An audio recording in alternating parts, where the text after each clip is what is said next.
We're in Reading. We're not. But this property is in Reading. This is 15, maybe 16 flats in Reading. This is a former housing association block. We're looking at £2.25 million as a guide price. And our conversation here is the type of seller, the type of use, and what the future use in terms of future tenant type, future income level, what we would look at, what we wouldn't look at, how we would like to see the sale structured. But more importantly, watch till the end and definitely leave us a comment as to how you would structure a deal like this, what you would use this deal for. Because whilst none of us think it's going to sell, spoiler alert, none of us thinks it's going to sell, but we think that it can sell under certain conditions. So if you want to find out what we think those conditions are, watch till the end. But we really want to hear what you're going to do with it. So Reading, 2.25 million, 16 flats, maybe 15, who knows. Watch till the end. Right, we are back with a bang, and this is a freehold block of 15 or maybe 16 flats, one-bed flats, I'll add. It's in Reading, so it's a good area, close to the train station. It's being sold by a housing association. Loads of things to talk about in this one. We've got TPOs to look at. We've obviously got the internal condition to look at, and what is the exit on these flats, and how much are they worth? So we will kick it off. Jay. Oh, I knew you were going to start with me. What do you think of this? It's guided at 2.25, so it's a healthy guide price. Yeah, I mean, my gut feeling is on a body mass index, this needs to lose some weight. Okay, it's in terms of the guide price. In terms of the guide price, it's unhealthy. Okay, it's a bit sickly. It needs the treadmill work. Look, I have to say, the seller, it's a big corporate social housing group seller, so I feel very comfortable with who the seller is and probably their reason for selling as well. A lot of the reasons why these housing associations are selling some of the aged stock is you had the news that came out last year or the year before about the young boy that died from the black mold. So that all of their aged stock they're slowly starting to get rid of unless they can retrofit and retroact all those. Anyway, this is a nice block. It has a big chunk of land behind it, so I'm probably more interested in if you're going to keep that price as it is, what can you do out the back? Can you do another development? Because realistically, that price is probably punting a lot of hope value on doing something in the rear. That sounds bad. But it's a vacant block of flats. They're all just above the minimum size standard, or the smaller ones are just above the minimum size standards. There are some larger ones in there. I think whoever's going to buy this is probably going to have to go down along the same kind of route as the existing seller, which will either be a social housing or a housing association style tenant. I think you need to keep it in that kind of vein. I have nothing else to say about it. Okay. Yeah. Over to Natalie then. Yeah, I was looking at this. I do think it's a bit overpriced. 150 grand a flat, given the sizing, I think is too much. But I was actually looking more at the student property route as an alternative, kind of thought process on it. And especially if you could build more at the back and you create a little community. What I did like is the derelict pub next door has just been knocked down and They're building 11 flats on there, and it looks to be quite a nice spec. So at least you're losing this kind of derelict feel to the street. And it's actually a very good location. In terms of student property, it's kind of on the fringe of it. Students tend to prefer Newtown, but Reading is a good university. It's growing. They're adding more and more courses. So you've got to think that having some kind of more institutional style student accommodation, there might be a room for it. But again, I'm getting to 200 to 220 a week for my student property, which means I can only get the rent up to 160 grand and maximum, and that's gross rent. So for me at 2.25, it feels toppy. I'd want to be picking it up, well below 2 to make it interesting. But I'd look at a student property angle. But I don't know much about the local area for social housing. But they also own the big block next door as well, which I don't know, is that coming up for sale? Has it been sold already?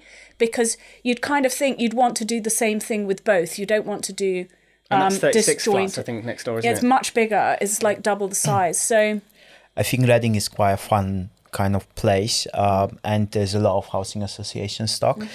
But this, like Jay said, this kind of raises this issue of redevelopment of existing property, because housing associations, they want stock all the time, but they don't want to deal with the refurbishment and all the other stuff, the management operation of this kind of project. So they would probably sell this asset, and then they would want to buy something which is brand new or planning, it's got planning permission, and build it from scratch. And there's a lot of new housing being built around that kind of city center in Reading, and a lot of it is being built by housing associations.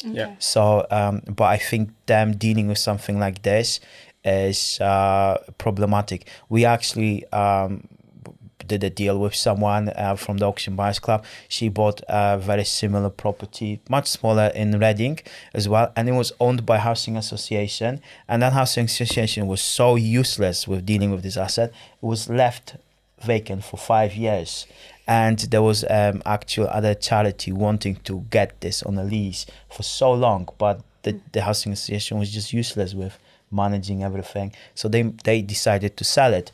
Now it's being sold, and there could be a big scheme built around it, and I think this is a similar scenario. This is an asset that's not very, the flats are in between everything, like too big for students, probably, like 35 square meters for student flats is probably quite sizable. It is, but they have a big postgrad market. So I'm looking more at the sort of postgrad market. You know, when you're doing your sort of 1 year thing, they're also adding sort of 1 year courses as well. So this is the kind of thing that actually appeals to them, I think. But yeah, I hear you.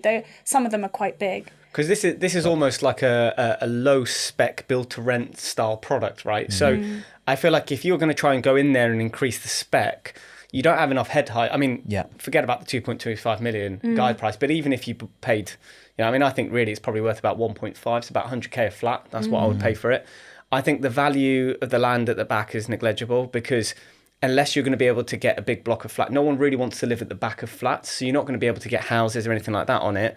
And they're never going to give you planning permission for a big block of flats. So really, I think there's no value to the land personally at the back as such. You've also got to think about the TPOs on the left-hand side of the building, very, very close to the perimeter of the actual property itself. So might need to look at structural issues, etc. So you need to get in there. But look, I feel like this is one thing that it wouldn't go to social housing, because that's what they're doing a lot in Reading. Social housing is more like shared ownership and stuff of what they're doing. I feel like this will go more to like supported living. So where there is like a asylum contract, abused woman, ex-offenders, whatever it is, because I feel like it's a good block where they can get a caretaker in there, looks after the whole block, and they'll be able to get more income than they'll get because they can tap into lots of different funding, extra care funding, etc. It's the only way they're going to make it work. I don't think it's going to sell at 2.25 though. I agree. I don't think it's going to sell at 2.25. I think that if the other development on the opposite side of on the left-hand side, the main side road there, if they were being sold lot by lot, side by side to each other, I think someone would be would see the value of having this built out. And obviously the other block also has a large plot behind it, and I think in that case, if you own both sides of the coin, it would make sense for doing a future development out the rear. And if you were doing it for a social housing or as a housing association, I think it would be easier to get the planning through on something like that. And because of the transitory nature of those tenants that would be in situ for a period of time, I think it would work quite nicely. Yeah. Natalie, any final comments? No, but I do like it at the 1.5. If you can get it for us for that would be perfect. Yeah. Well, that's what I would pay for anyway. And that's what I think it's worth. So, Jay, Peter, sorry. I think it will sell post auction just around that 2.15 million, something like that. It will go. And don't forget, they've probably had similar to kind of how receivers work. They've had a RICS. The RICS has told them it's worth X, arm's length, etc. And they're just following the process. But I feel like housing associations don't have any kind of need to sell, and they've got literally Yeah, they've got lots of cash. Yeah, they've got loads of cash. So really, there's no pressure on them to sell, and that's why they're never in a rush to do anything, because they've got low cost of capital, etc., etc. But what they'll be doing is selling this to recapitalize that money to go probably for like a forward-funded build-to-rent scheme. That's what I'll probably do. My gut feeling here is that this will need to be recycled once or twice in auction. Price drop 100 grand a time. See if that pulls someone across the line on a post-auction deal. I think we'll see this once or twice more before it goes. Yeah. I think it'd be interesting when they launch the flats next door to see the pricing of those. They've got some similar sizing. It's like they've got a 2-bed, 32 square metre flat next door. Beautiful. But they go from 32 to 50 square metres. So it'd be interesting to see how they price those when they come to sell it or rent them out.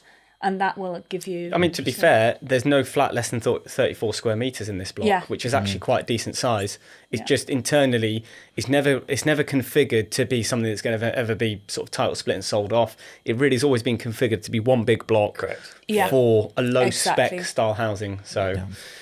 Yeah. More importantly, tell us what you think about this block. Again, I'll be interested to hear, there's a lot of talk about supported living, but there's loads of different levels to supported living in terms of what kind of funding you can tap into. So if you are looking to buy it, what are you going to do with it? If you are going to do supported living, what kind of supported living will you be doing? And if there's an alternative use, let us know. So drop in your comments below. Okay, so time for results. This was a freehold block of flats in Reading, lot number 139. So there was an expectation that originally we thought this was being sold by a housing association, 2 blocks in Reading, but it sold prior to auction. That tells us it was definitely not being sold by a housing association. In fact, we all believe there may have been some trading activity that was taking place on this one and the neighbouring property. What it sold for, who knows? But from memory, if everyone's watched the video up until now, we'll see that none of us thought it was worth the guide price that it was listed for. So if anyone is an eager beaver and likes to work through these problems themselves, make sure you put on a alert at Land Registry, and when the sale concludes, maybe they'll list the price. But that's it for this episode.